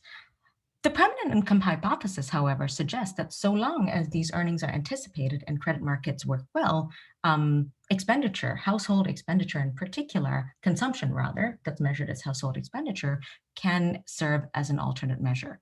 So the question is, what reflects in expenditure at the household level? One, the option value turns up at the household level. All underreported earnings, ultimately, whether you underreport or not, you're eventually going to have to consume, you're going to buy stuff. And third, investment incomes turn up, and the present value of any expected gains, be it a exit or future labor income, that's going to turn up in current consumption. So the paper in section 2 goes into detail on how consumption maps to income and savings, but specifically the conclusion here is that the paper focuses on changes in expenditure and wealth. So not levels, but changes in expenditure and wealth with time in self-employment. So in what we have in this graph, so this graph essentially maps out the elasticity of expenditure to income. So basically 1%, the percentage change in expenditure for 1% change in income by income tercile. So what you see over here is the comparison I want you guys to make is to basically look at the green squares over here. The green squares is basically the elasticity for those who report only ever being wage employed in that given tercile. The red triangle is the elasticity for individuals who do go on to become self-employed, but before self-employment, and the blue diamond is after they're self-employed. Essentially what you see is that people who are self-employed before and after, so the red and blue, they're very, very similar to wage employed people. So it's not just a preference difference to begin with. They're very similar, but what you see is a much, much lower correlation when they are self-employed. And that is suggestive of significant measurement error. So what I do in this paper is I use data from the panel study of income dynamics over a 47-year period from 1968 to 2015 to basically run the analysis of studying how income consumption and wealth shifts when individuals shift from wage into self-employment. And I'm not going to go into data details, but essentially the key measures that I look at are wealth, expenditure, and I also include inheritances, for instance, in robustness tests. So a quick summary of the cross-sectional patterns that captures a lot of the story. The cross-sectional pattern shows that the red line over here is the earnings of the self-employed and the blue is earnings of wage employed. For the most part, the self-employed earn less than the wage employed. And this line is to the left of the blue line. Once we shift to expenditure, you see that the entire distribution shifts to the right. Self-employed earn more than the wage employed. And that's the case with wealth, and wealth excluding the business value as well. Wealth, for the most part, is to the right. The self-employed wealth is to the right of that of the wage employed. So to sort of solidify this, the empirical strategy in this paper is to exploit the longitudinal nature of the data. And so we're looking at the log of the outcome measure, income, expenditure, or wealth, and individual fixed effects, time fixed effects, and the key coefficients of interest are for the self-employed coefficient and the time and self-employment interacted with self-employment coefficients. What I also do in this paper is I break down entrepreneurial households with this definitional issue. I break it down into 3 categories. One is everybody who reports being self-employed, and the second is individuals who are college educated, so highly educated, self-employed. And then the third group is individuals who are self-employed and have an incorporated business. So quick summary of the results. The results essentially show over here. So the first 2 columns is for the full sample, 3 and 4 are for educated households, and 5 and 6 are for incorporated businesses. The self-employed report earning 25% less, but they consume about 4% more simultaneously.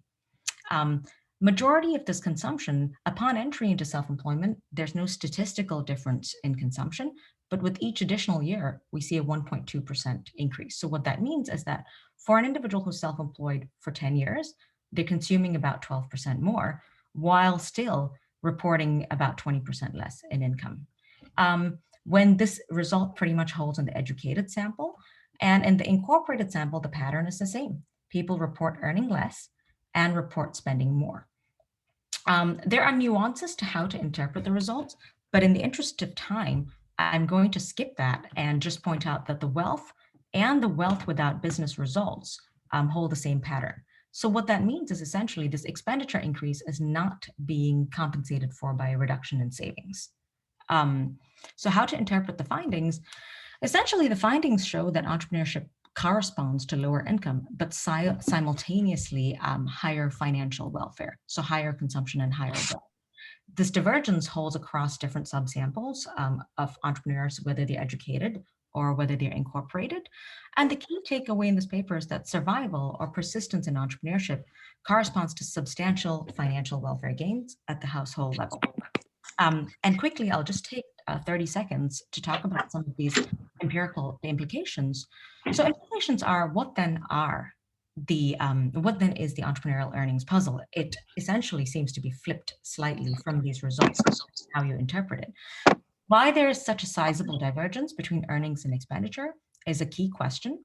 And the question that arises is whether tax policy is so favorable to entrepreneurs that they're incentivized to retain value in the business, or whether this divergence is driven by tax avoidance.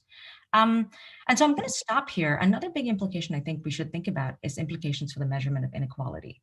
If entrepreneurs, in fact, report lower earnings, but appear to have much higher welfare, to what extent is income inequality being understated? And so I'm going to stop there, and thank you so much for having my paper. And sorry for having to rush through all of this. That's okay. Thank you very much, Sarada.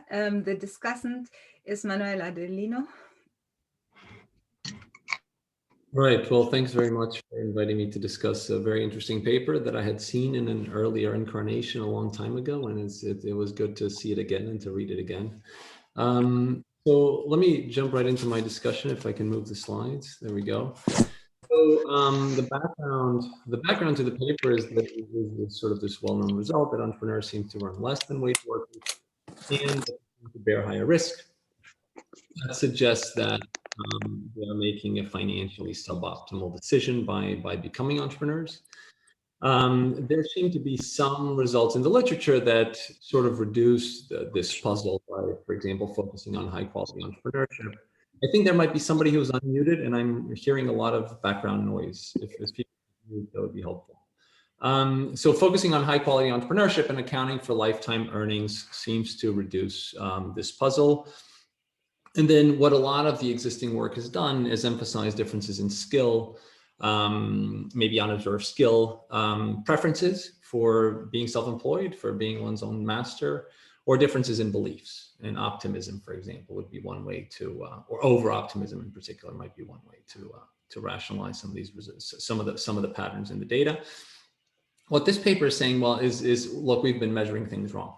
The switch into entrepreneurship, in fact, is associated with stable expenditures and increased wealth. So in some sense, there is no puzzle. That would be one way of interpreting what the paper is doing.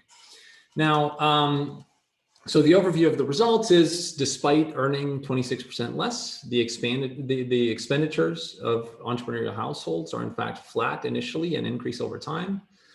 And surviving entrepreneurs also accrue more wealth. And so it suggests either higher current or expected income in some form.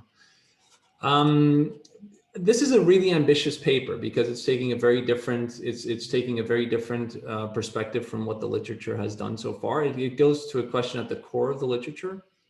It's very polished.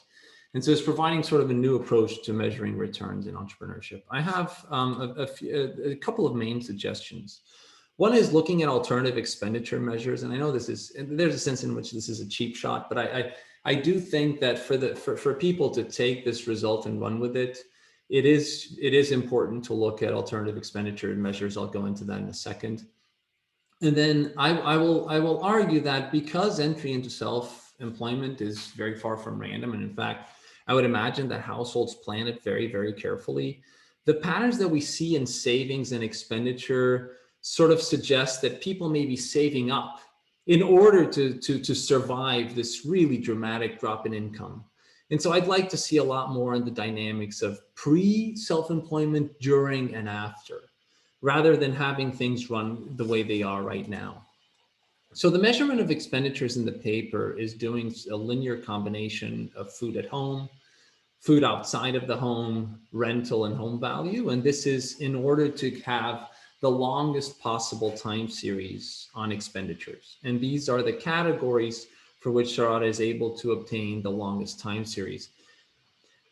I think when one thinks about this, and I realize that this is due to data constraints, and I know that people have said in other settings that this maps into a substantial portion of people's expenditures. I think the question is whether this is going to capture the type of variation that one wants and that one would expect with entry into entrepreneurship. And I'm not sure that these would be necessarily the components that I would pick out. Maybe they wouldn't be the components that Sarada would pick out necessarily. These are the ones that are available. I might focus more on food out. I wonder if that one is a particularly sensitive category that people will cut on if they actually experience reductions in income. I know that there is a test in the paper looking at the share of budget going to food at home and food outside of the home. But I wonder if that's a margin where there might be substitution, where people that suffer drops in income might reduce food outside of the home and do more food at home. And then, of course, the worries with the other two categories on housing is that rents are adjusted very, very infrequently. And so, yeah, and moving implies very large frictions. And so even if you're just expecting a short-term drop in income that is then going to recover, you might not move. And clearly people, you know, just anecdotal evidence, right, is that people don't impose those costs on the family if the shocks are going to be just very short term. And then home value, I think I just take out. I know it's there in previous work where this equation comes from. It just doesn't seem like a great measure of expenditure. It's going to be driven by a bunch of shocks that are unrelated to household decisions. It's going to already show up in wealth as far as I can tell. So I think I just take out home value probably. And even if it's for shorter time series, I think I would look at other categories of expenditures, durable, you know, other non-durables, to see if anything shows up there. Then there's this point about my point about looking at the dynamics perhaps somewhat more carefully. So the sensitivity of expenditures to income. So remember that what we're picking up here is food and rent. So let me just simplify it to food and rent, okay? So what this is telling you is when people have 1% drops in income, they reduce food and rent by about 0.2%, roughly. Okay, so let's just take this figure as saying that people reduce expenditures in those categories by about 0.2%. Now, of course, the point of that figure is to show that income measurement problems are big in self-employment. But I think one takeaway from that figure is that a coefficient of 1 is not the right benchmark. So it's not like we would expect to see 27% drops in income and 27% drops in expenditures measured like this. At most, I think we would expect maybe 5%. Okay, so this idea of mapping income into expenditures and say, look, because I don't see a reduction in expenditures, that must mean that there's either current or future income that's going to happen. I don't think 1 is the benchmark to begin with, right? So the benchmark is already going to be much less than that. And here's where, because entry into self-employment is potentially very carefully planned, one interpretation of the results is, look, people plan for this and they save enough, and you see higher wealth even without the business component. So people just save enough to avoid cutting on food and rent, particularly maybe exactly in these categories. And so, in fact, in the results, we see them entering self-employment with higher wealth even after they've started the business. So it looks like they save, they have a bunch of wealth that goes into the business, and then they have some left over, okay?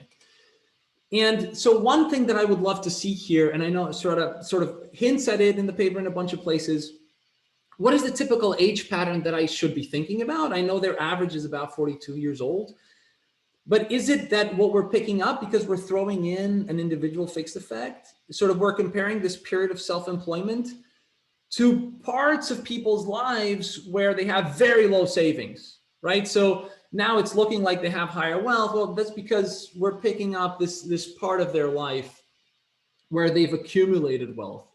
And then I'd be interested in what wage looks like after self-employment. So if people are self-employed and wage employed, then they switch and they come back, I'd like to know more of what does the run-up look like?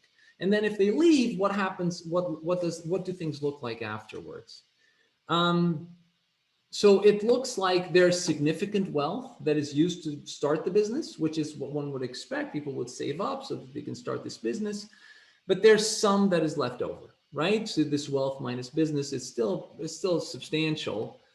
It's maybe about, it looks like it would be enough to offset at least a year of lost income. But again, what I would really like to see here is, can you show us the 3 years in advance, 2 years in advance, 1 year in advance? Are people saving up in order to be able to face up to this? And then do these savings, how much do they account for in terms of lost income? It looks to me like maybe about a year that they can, not change anything about what they were doing and just live off of these savings that they have. I only have a few seconds left. I know 55 seconds, so I don't want to make anybody nervous. Just one last point, because you have some stuff on debt, just like I'm suggesting looking at changes in wealth and changes in income, maybe in savings, I'd love to know what is happening to debt. Are people sort of paying down mortgages quicker, for example, so that they have a little bit of collateral available?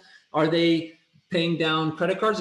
Are they using up the credit cards? So these dynamics, I think, would help us understand how they're planning for this decision, and then how they're making up for the potentially lost income. I know, maybe not that big, but if there is lost income, maybe they are managing things in advance in order to avoid cutting on food and rent.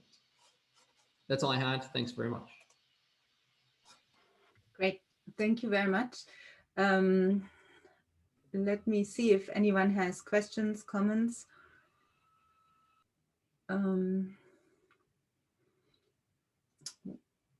Let me, from my side, I want to reinforce what Manuel just said. I think the dynamic of how people enter entrepreneurship or self-employment and how they plan for it actually is something that hopefully you can do more on, because it's exactly right. We have very little evidence on obviously this idea of even the MPC of business income on entrepreneurs' consumption, and I think that's the really appealing part of what you're doing, I feel. But kind of especially around entry into entrepreneurship, right? There's probably a lot of heterogeneity where some people have negative shocks and they were unemployed and therefore this is kind of a livelihood substitute, and other people it's a lifestyle change where from developing countries we know often people who enter entrepreneurship might have other jobs because they already know that they need to buffer the volatility from self-employment, right? And Rick, for example, has a paper that also shows that women are more likely to go into self-employment when they have maternity leave income, or kind of you could imagine when the family situation, maybe the spouse has a stable income. So I would encourage you to look at kind of this in some sense more holistically, given how interesting the issue in itself is. Let me stop here and leave you the last 2 minutes to answer. Thank you so much for taking the time to read it, Manuel, and for all your comments. This is really interesting because I did do so much of the pre-post in prior versions of the paper and then was told to make it simpler.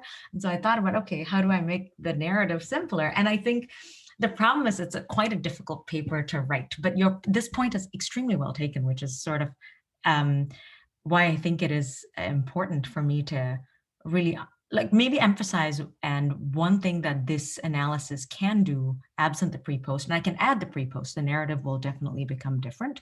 I think you're absolutely right that people save. If you look at the coefficient upon entry into self-employment for the full sample, you actually see a negative coefficient. It's just not statistically significant. Really what the result is being driven off of is time in self-employment. So if you think about what's being weighted in that growth coefficient, it's a linearization of time in self-employment. It's really being driven by long-term self-employed. So I think I would have to think, I will think seriously about how to add the pre-post dynamics in as well. And also I think your point on food as the measure, there is a large literature talking about the sensitivity of food. And your point about taking out housing equity, that's absolutely one that, I've thought about quite a bit more recently. So, and so thank you very much. There is a robustness test in the table that deals with that, but thank you very much for all of your points. This is really, really helpful. Great. Thank you very much. So now we come to the last but not least paper in our session. This is the effects of student debt on entrepreneurship, evidence from online social networks, and the presenter is Menaka Hampol. Hi, thanks for allowing me the opportunity to share some of my work with you. I'm really excited. My name is Menaka Hampol, and I'm a PhD student at Northwestern. And today I want to talk to you about my project studying the effect of student debt on labor market choices, specifically on risky job choices such as entrepreneurship. So the project is motivated by large increases in student debt that we've seen in the US. Over the past 15 years, student loans have increased fivefold, from 260 billion to 1.5 trillion. And student loans are now the second highest category in consumer debt next to mortgages. This increase has led to an intense policy debate discussing different proposals that would, quote unquote, eliminate the student loan problem. And these proposals vary from universal free college to targeted need-based programs. Now, the political debate and most of the previous literature has focused primarily on immediate negative wealth effects. For example, an exogenous increase in student debt makes one less likely to get a mortgage and become a homeowner, or less likely to purchase durable goods. What's less obvious and less studied is the effect on occupation and industry choices along the career path. If we increase financial aid, then we're effectively alleviating a major and, more importantly, an early credit constraint. So the first order question in this project is to ask, does financial aid impact incentives in the long run? And one specific incentive that student debt might affect is the incentive to take on risk in your career. So the rise in student debt has also coincided with this fall in firm creation. And this is especially striking for those that are in the age group between 20 and 34, which is exactly when postgraduate repayment is taking place.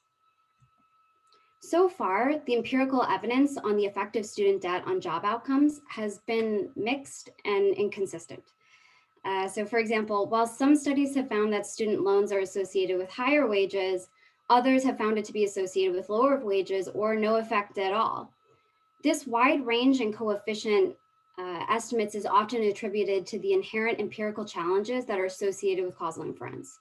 Several of the papers that I've listed here rely on surveys with fewer observations. They study one-off policy changes that might be confounded by contemporaneous macro shocks, or they restrict their attention to low income or low credit score individuals. Relative to the literature, I'm doing two things.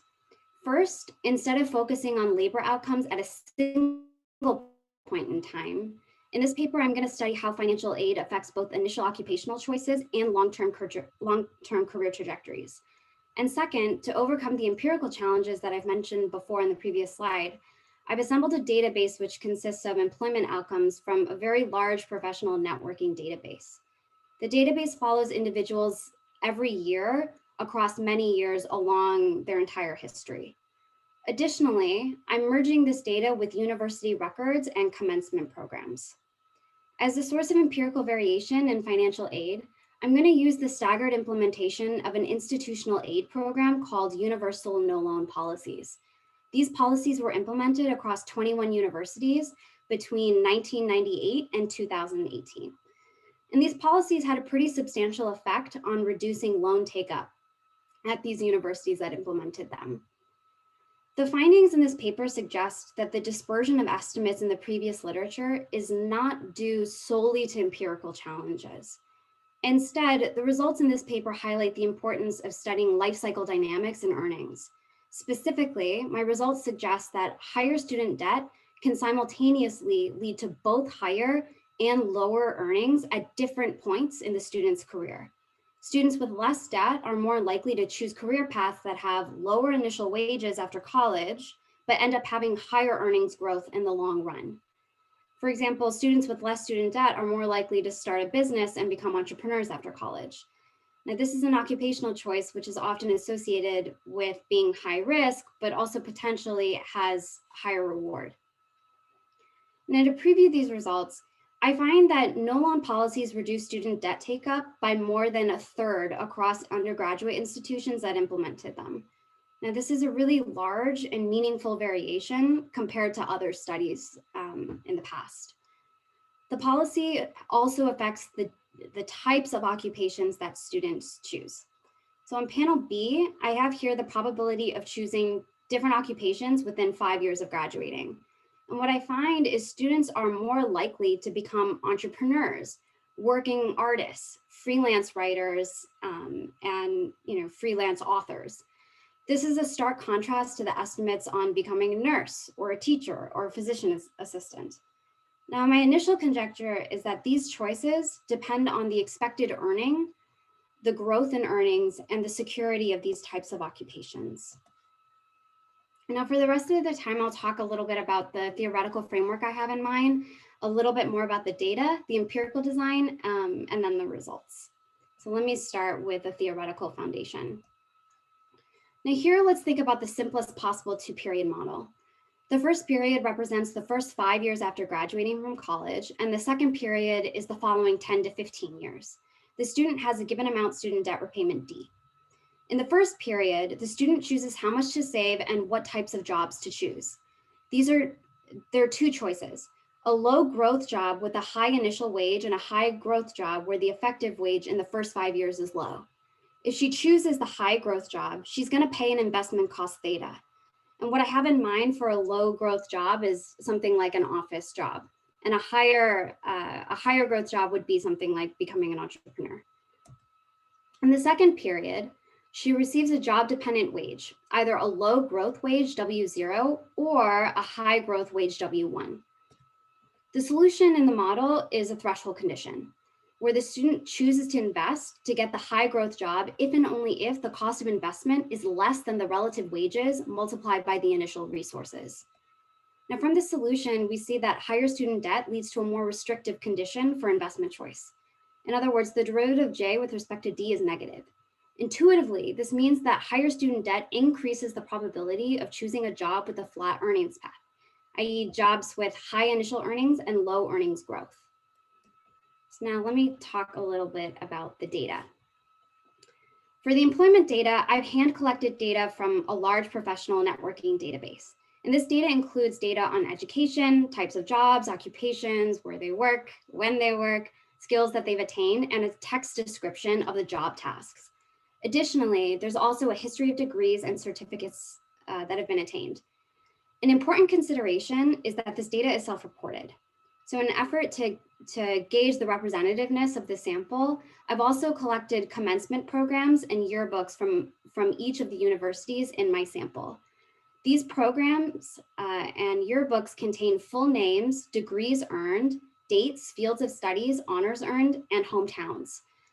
As of now, my preliminary match rate between my CV data and the commencement program at the cohort level is about 85%. So it's actually pretty representative of the cohorts.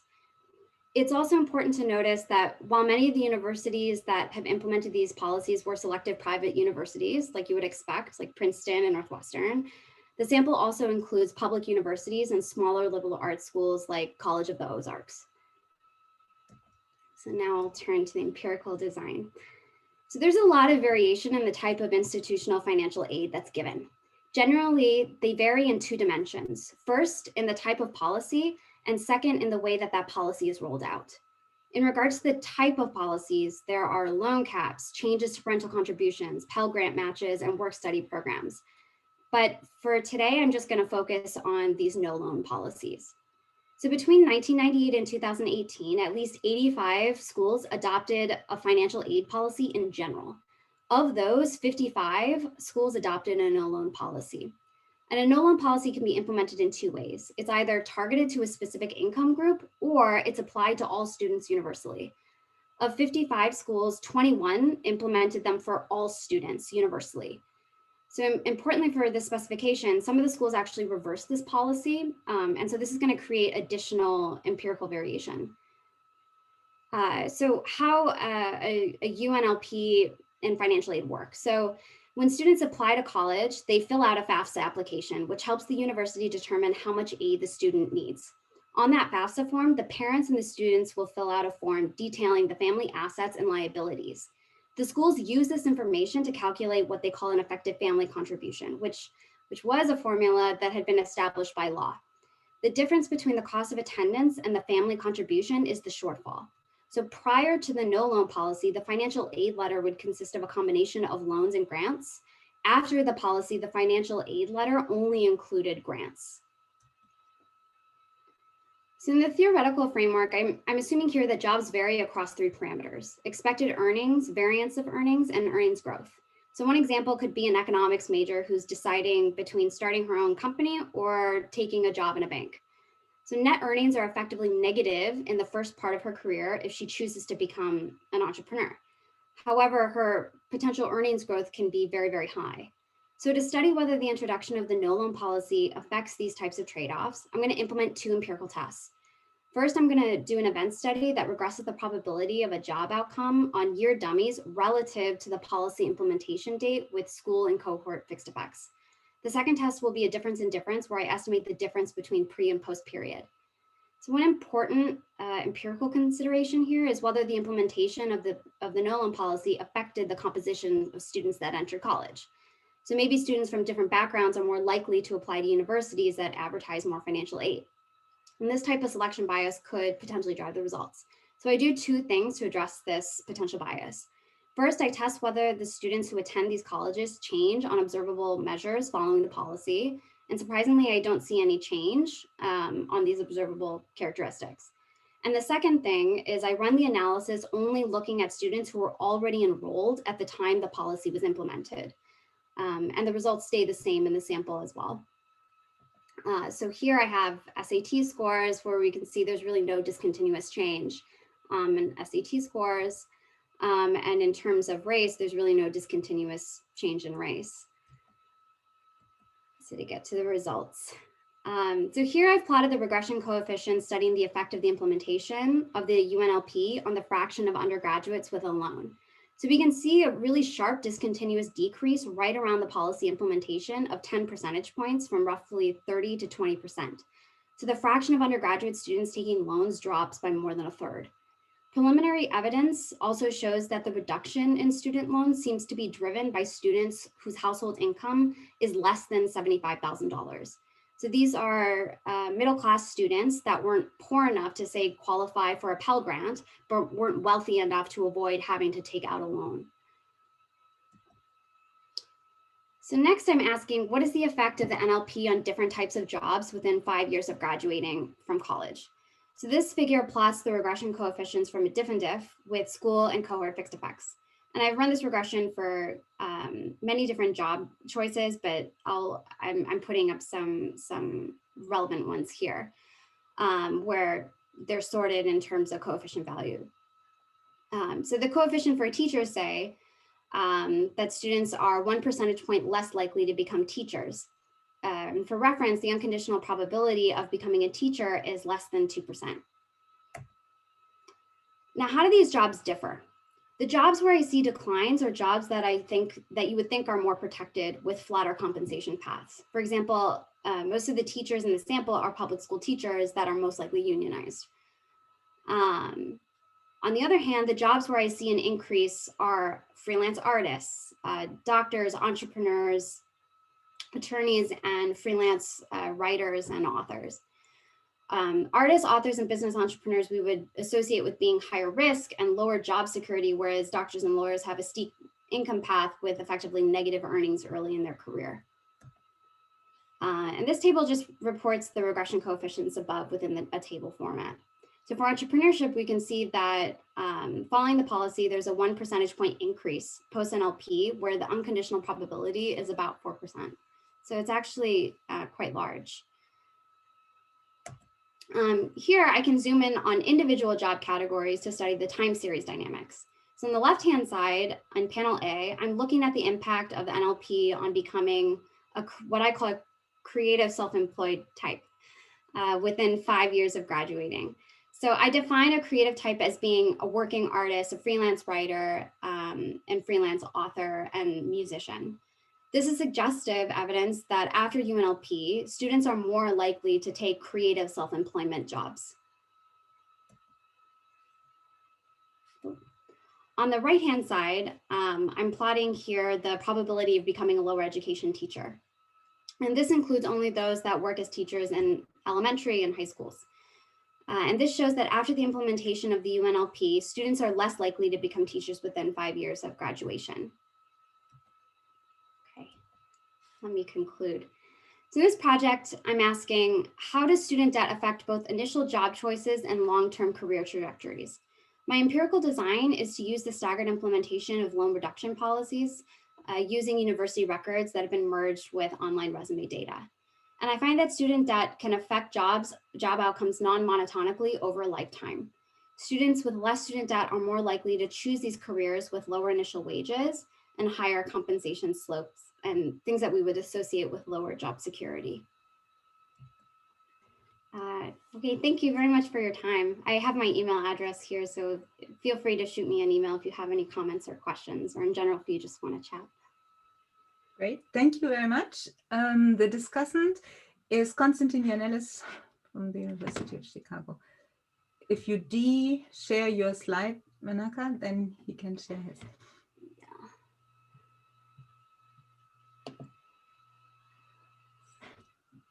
Great, thanks Antoinette for inviting me to discuss this very interesting paper, and thanks Maneka for a very clear presentation. Before I share my screen and get started, I want to warn everybody that unfortunately I've been having internet connectivity issues today, so I've been getting knocked off randomly. Hopefully that doesn't happen, but if it does, I'll get back on immediately, so I apologize in advance if that happens. Let me begin.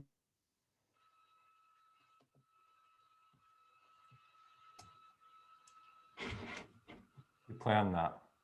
Oops. By saying that student debt is hugely important. It's the largest household debt market outside of mortgages in the United States. And there's growing policy discussion and attention in the media regarding the student debt market. And at the same time, there's very little understanding of the broader impacts of student debt on the economy. And part of this is due to a dearth of research. So I really encourage young scholars to be working in this area. So just to emphasize this lack of research relative to importance, so here's a slide, a very dated slide that I actually took from Kartik Krishnan via Michaela Pagel, who discussed one of my papers several years ago.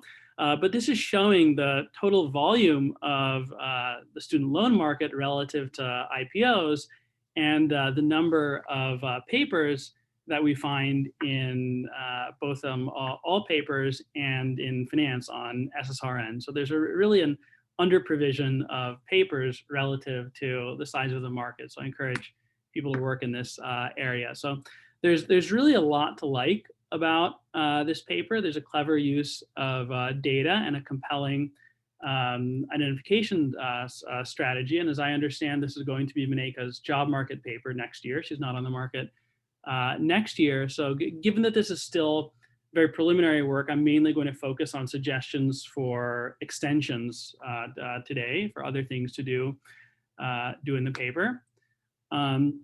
I'm not going to spend too much time talking about what the paper does, largely due to the fact that Maneka gave a very clear presentation.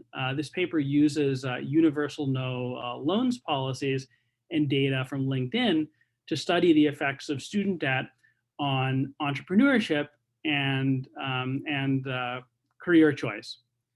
There's a very creative use of new hand-collected data from commencement records, which I thought was very clever. I mean, the empirical strategy is fairly straightforward. It's a standard difference in difference design using the staggered implementation of no loans policies. And I think this is very convincing given the strong graphical evidence that Meneka provides, coupled with the fact that she makes a strong argument that selection of students is not driving the results. So here are just two figures. I mean, there's clearly a first stage, and it looks like there's also clearly an effect on being in creative or entrepreneurship type jobs. So as I said, I definitely think that this strategy is quite compelling. I've used it as some others have. This is a figure from a paper I have with Larry Schmidt and Michael Dinnerstein. And what we're doing here is dividing policies into what we call weak, moderate, and strong no loan policies. The red line is showing the strong no loan policies, which I believe is probably identical to what Meneka is calling universal no loan policies. So there's certainly an effect on student debt. So in our paper, we're using administrative data from census. This figure that hasn't been cleared yet to show. So this figure is using something called the college scorecard, which is reported at the school level. We also find very strong and significant effects of earnings from these strong no loan policies. So I think this is a very compelling strategy. I've used it too. So now I'm going to get to my first comment about the paper, which I liked very much. But I want to encourage Meneka to think about some other aspects and different channels. So the first point that I want to make is if we're thinking about the effects of student debt on entrepreneurship, there are really two channels that will have different effects. So there's both what I'll call a debt channel and a liquidity channel. So there's the effect of not making payments if you have debt wiped away. But if we think about having the ability to take student loans, there's also a liquidity channel if students have more cash on hand. And this is important to think about because these two channels go in opposite directions. So if we think about a number of policies under consideration, like the government raising federal student loan borrowing limits, these would lead to both an increase in debt and liquidity, whereas these no loan policies have no effect on liquidity. They only have an effect on debt. So in my paper with Serena Good,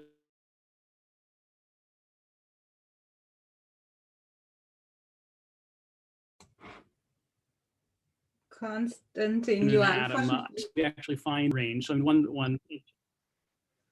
Konstantin, you keep freezing. Oh, did I freeze? Maybe you can take your video. I mean, if you don't share your video, it might help with the sound. Yes, I'm very sorry about that. Your slides were great. Sorry about that. Hopefully the sound is a bit better. I usually don't have this. It's a very strange thing that happened, unfortunately, this morning.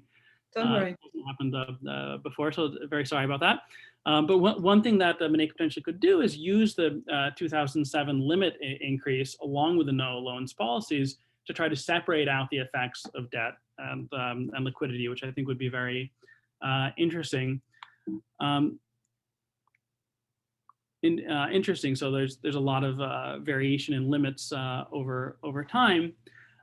So another thing that I'd like to see more of is thinking about how the effect of no loan policies interacts with other policies. So one thing that I noticed from the paper is that the strongest effects were on professions in teaching and health. And that made me wonder, are the effects driven by preferences for lower variance in wages over the life cycle, or rather are they driven by wealth effects? And the reason I think it's at least plausible that they could be driven by wealth effects is that there are significant loan forgiveness programs, both for teachers and for individuals who are in, that's a typo on my slides, I should say public service loan forgiveness, which may include certain things like for-profit, like non-for-profit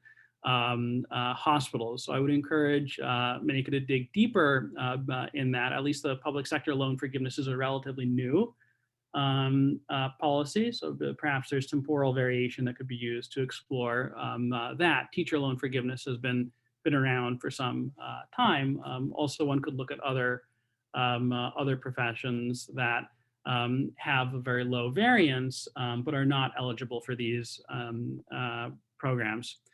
The other policy I'd like to see explored is income-driven repayment. Right now, in the theoretical model, there's no way for student loan payments to vary with income, and that's how student loan repayment has worked for the majority of the history of the program. But over the past 10 years, we've seen an explosion in income-driven repayment plans and their take-up. So today, about a third of borrowers and more than half of balances are in income-driven repayment. And the way these programs work is that if a borrower's income drops, their monthly payments drop. So this may have very important implications for career choice if these plans end up providing insurance for borrowers. So I think it's important both to explore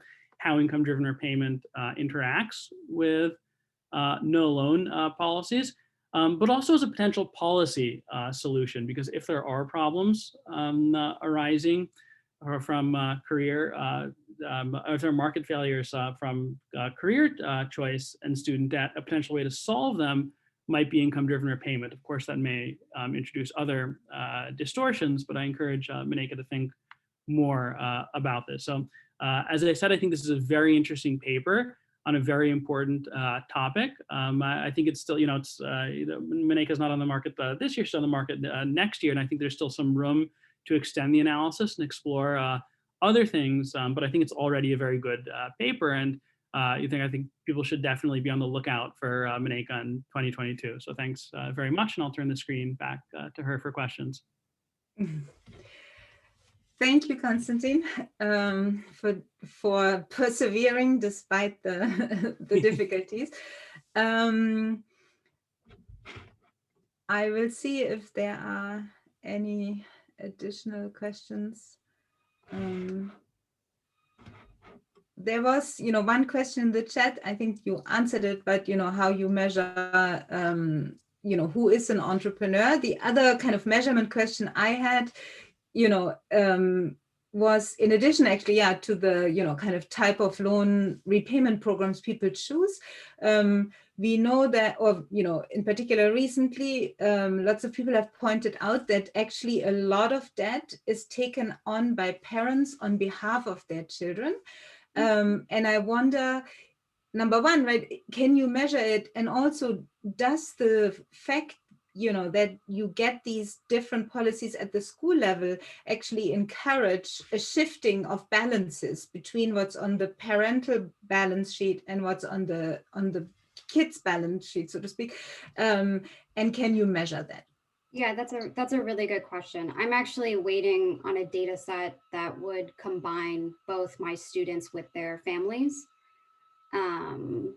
So that's something that I'll be working on to figure out. I mean, I think that, there is a question about how higher education financing is shared around within the family. And there's definitely been some work, by Konstantin and by Jan Eberly, kind of showing that this shift did happen, around in 2008, that prior to that, parents were predominantly financing education for their children. And then after 2008, this was not the case anymore, given they couldn't extract equity from their homes. And so this is, in this context, I would think that, this would alleviate some of that pressure, but it's an empirical question. And so that's something that I'm hoping to extend in this paper. Great. Thank you. If there are no more comments, questions, let me say thank you to everyone for a really constructive and fun session. I hope, you enjoyed the papers, the discussions as much as I did. And I wish you all a great rest of the ASSA meetings. So thanks, everyone. Thank you. Thank you.